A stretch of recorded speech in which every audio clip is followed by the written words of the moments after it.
Time check, 8:13 ng gabi. Biking tayo kasama si Mrs. Diabetic journey. Vlog ulit tayo.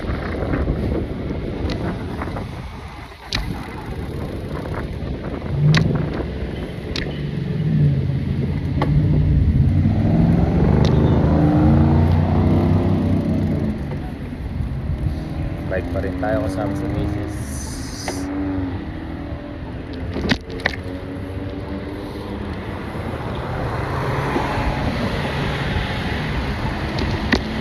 So, share ko lang yung sintomas, no?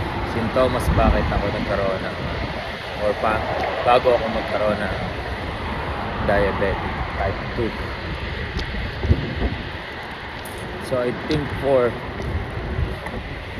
3 to or like 2 to 3 weeks or a month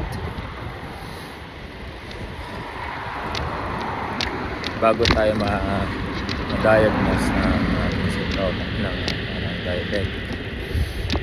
Ang ating sintomas is lagi tayong ihi ng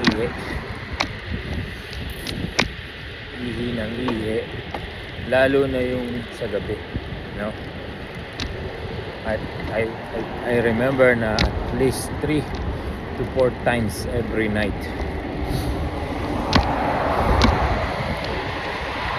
lagi ako naiihi, no? Tapos sa maghapon like 8 to 10 times ako maihi. Ganun kagrabe yung sintomas ko, no? Na naramdaman. Pagkatapos nun, yun na yung aking kahit anong gawin ko, lagi ako nagtutubig, inom ako ng inom. Yung pala, yun na pala yung sintomas ng diabetic na. Grabe na yung aking lumalabas sa katawan dahil inom ka nga ng liquid.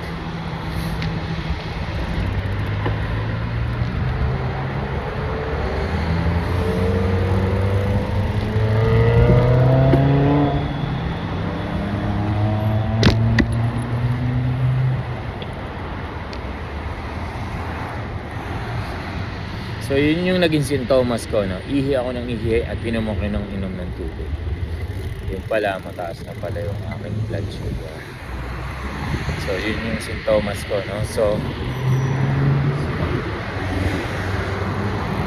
sa mga makakaramdam niyan, mag-ingat-ingat po kayo, lalo na pagdating sa sugar. Okay?